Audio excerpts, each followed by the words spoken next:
के धार से कभी नहीं। इस देश में जो लोग कह रहे हैं अभी, जो नाच करके और अभिनय करके जो बातों का जवाब दिया जा रहा था, कानूनी प्रक्रिया यह है कि संविधान का अनुच्छेद 14 ये कहता है कि everyone is equal before the law, और जो कॉग्निजेबल ऑफेंस होती है उसमें प्रथम ही बीएनएस की धारा 100 भारतीय न्याय संहिता की धारा ये कहती है कि पहले ही 173 में पहले ही एफआईआर लॉन्च करिए, फिर इन्वेस्टिगेशन करिए। तो आज तक एफआईआर लॉन्च क्यों नहीं किया? और जिनका नाम है सारे एलिगेशन में, जो शिकायत में, संजय सिंह कोई देश के वो साधारण व्यक्ति तो नहीं, इस देश के सर्वोच्च सदन के सदस्य हैं। हमारी पार्टी ने लगातार दिया, वहां के संतोष जी ने दिया है, लगातार एक कार सेवक ने भी दिया। तो एफआईआर आपने लॉन्च क्यों नहीं किया? और एफआईआर में चंपत राय का, अनिल मिश्रा का, गोपाल राव का नाम क्यों नहीं डाला? आप बस चिल्ला के कह दोगे क्या भारतीय जनता तो अब तो हो गई ना एफआईआर, भारतीय जनता हो गई ना एफआईआर।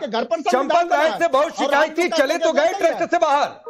अनिल मिश्रा चले तो गए ट्रस्ट से बाहर। चोरों का बचाव कर रहे हैं और मर्यादा बचाव कर रहे हैं। अब इनके सवाल खत्म नहीं होंगे, इनके डिजाइन खत्म नहीं होगी। मतलब सनातन को टारगेट करना है और उस अच्छा आरपी सिंह जुड़ गए, अमितोष आरपी सिंह जुड़ गए इस पूरे प्रकरण में। आरपी सिंह, चंपत राय को आप लोग बचा रहे हैं, ये बार बार आरोप लग रहा है, उनका नाम एफआईआर में क्यों नहीं, ये भी सवाल पूछा जा रहा है। एसआईटी में 3 प्रमुख लोग थे, उन्होंने अपनी जांच की रिपोर्ट सबमिट करी, उसके आधार पर एफआईआर दर्ज करी और 8 लोगों को अरेस्ट किया।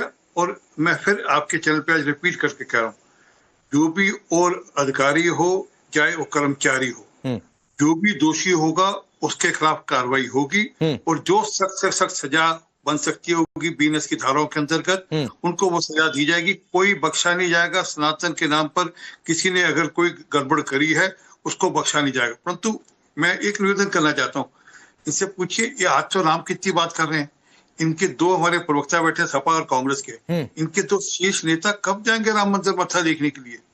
अभी तक तो गए नहीं। कल तक तो राम के अस्तित्व को प्रश्न उठाते थे। हम आज स्पष्टता से कह रहे हैं सरकार ने कार्रवाई शुरू कर दी है और मैं पार्टी का स्पोक्स पर्सन होने के नाते कह रहा हूं कि कोई भी होगा अधिकारी, मैं शब्द अंडरलाइन करूं, अधिकारी या कर्मचारी, कोई इसमें बख्शा नहीं जाएगा, कोई छोड़ा नहीं जाएगा। ठीक है। अब पूजा जी, एक तो सरकार कह रही है चंपत राय के सवाल पर भी कि कोई भी बचा नहीं जाएगा। एक बार एक जवाब ले लीजिए। चलिए 10 सेकंड बोल लीजिए, फिर मैं पूजा जी के पास जा रहा हूं। एक तो साथी ने कम से कम सज्जनता से ठीक सवाल पूछा कि कब जाएंगे मर्यादा पुरुषोत्तम राम का दर्शन करने। रामायण में एक चौपाई है कि कोई नहीं शिव समान प्रिय मोरे, अस प्रतीति तजेहु जन भेरे। मर्यादा पुरुषोत्तम भगवान राम कहते हैं कि शिव के समान हमारा कोई प्रिय नहीं है, कोई आदर्श नहीं है। और देश में समाजवादी पार्टी के माननीय राष्ट्रीय अध्यक्ष जी भगवान शिव का सबसे बेहतर और सुंदर मंदिर बनवा रहे हैं।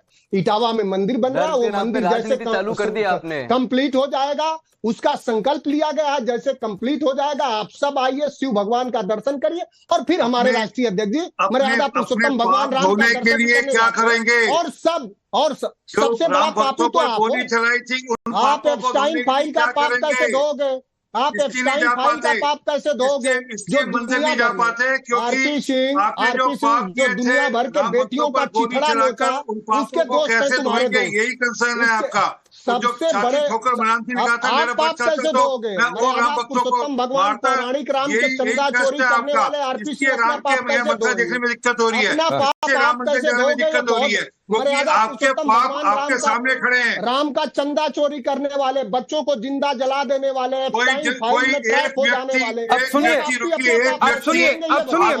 ठीक है राकेश, आप कितने मूर्खता का आप कितने मूर्खता का और परिपक्वता का परिचय दे रहे हैं। एक चौपाई के कहने से दूसरी चौपाई का महत्व खत्म। मैंने कब कहा? मैंने कब कहा? नहीं मनोज काका जी, आपने मूर्खता का परिचय दिया। आपने एक चौपाई को ढाल बनाकर अयोध्या नहीं जाने के अपने तर्क को सही करार दिया। ये आप मूर्खता का बिल्कुल सही कह रहे हैं। बिल्कुल एक चौपाई दूसरे चौपाई की काट नहीं, लेकिन चूंकि आपने एक तर्क दिया था मनोज काका जी, आपने एक तर्क दिया था। हमारे कोई संकल्प है तो संकल्प पूरा होने पे सब लोग करते हैं। मनोज काका जी, मैं उस संकल्प को गलत नहीं कह रहा हूं, लेकिन आपने एक चौपाई को तर्क बनाकर ये कहा था कि ये चौपाई ऐसा कह रही है इसलिए मैं अयोध्या नहीं जा रहा हूं। नहीं, तो मैंने उस चौपाई के जवाब में चौपाई दिया था। सिर्फ संकल्प लिए हैं। हाँ ठीक है, संकल्प लिया जाता है मनोज काका जी, ठीक है, मैं उस संकल्प करते मैं उस संकल्प के साथ हूं, दरबारीगिरी मैं नहीं कर रहा हूं। मैं आपकी पार्टी के अध्यक्ष, उनका संकल्प अपनी जगह ठीक है, मैं उसका विरोधी नहीं हूं। आप जाइए मंदिर के बाद, वो संकल्प है ठीक है, लेकिन चौपाई को तर्क बनाकर मत कहिए कि ये चौपाई चूंकि ऐसा कहती है इसलिए मैं अयोध्या नहीं जा रहा हूं। तो रुक जाइए, बस मैं ये कह रहा हूं, आपका संकल्प अपनी जगह ठीक है। मुझे आपको बधाई देनी है, लेकिन आप बताओ हिंदू धर्म में संकल्प लिया जाता है कि नहीं? अरे भाई मेरे, चलिए पूजा जी के पास जाने दीजिए। ये कहते हैं मनोज काका जी मैं उस संकल्प का विरोधी नहीं हूं, वो संकल्प ठीक है। फिर वही बात नहीं, आपने चौपाई को तर्क बनाया, मैंने सिर्फ उस बात पर ऐतराज जताया। मनोज काका जी आपने चौपाई को तर्क बनाया अयोध्या नहीं जाने के लिए, मेरा विरोध सिर्फ उस बात पर था। आपका संकल्प है, उसका स्वागत है, आपका एक संकल्प है, उसका स्वागत है, उसका विरोध नहीं है। मेरी बात पूरी हो जाने दीजिए, अब पूजा जी के पास जाने दीजिए, वरना आपको पूरी स्वतंत्रता है अपने हिसाब से चीजों की व्याख्या करने का। हम योगी आदित्यनाथ नहीं है कि हम आपको जेल भिजवा देंगे। अरे भाई मैं आपके संकल्प के विरोध नहीं कर रहा हूं मनोज काका जी, मैं सिर्फ ये कह रहा हूं कि एक चौपाई को तर्क बनाना कि इसलिए अयोध्या नहीं जा रहे वो गलत था। चलिए पूजा जी के पास। पूजा जी आपकी पार्टी के एक सांसद हैं, आपकी पार्टी के एक सांसद हैं इमरान मसूद, वो तो इसमें चुनाव आयुक्त को लेकर चले आए।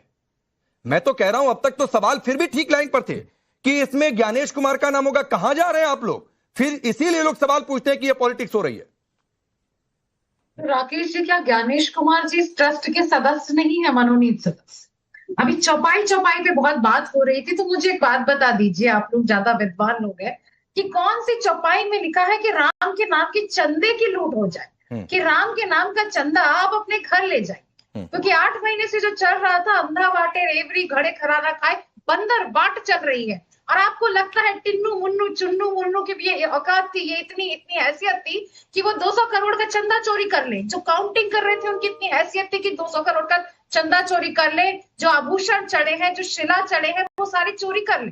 और इसमें राम मंदिर ट्रस्ट की कोई जिम्मेदारी, कोई सहभागिता, कोई वो नहीं थी, कोई सुपरविजन ही नहीं था, क्योंकि हो ही रही जो राम रचि राखा। आज 8 महीने से आप देखिए, राम, प्रभु श्री राम हमारे आस्था और विश्वास के प्रतीक है, और आप उनके नाम पर रावण बनकर, कालनेमी बनकर जो चंदा चोरी कर रहे थे, ये राम ने भी देखा, हर उस व्यक्ति ने देखा है जिसने अपना पेट काटकर एक मुझे आस्था सबसे अच्छा लगता, गुप्त दान में देखिए राम के प्रति आस्था का चोरी कर रहे हैं। आप अगर प्रभु श्री राम के नेताओं ने तो आपके नेता ने तो एफिडेविट जमा किया था कोर्ट के अंदर, घर जाने, घर बढ़ाने के लिए राम के प्रति आस्था का, लेकिन आस्था के लिए था, लोगों ने मत बोलिए करिए यहाँ पर दिया।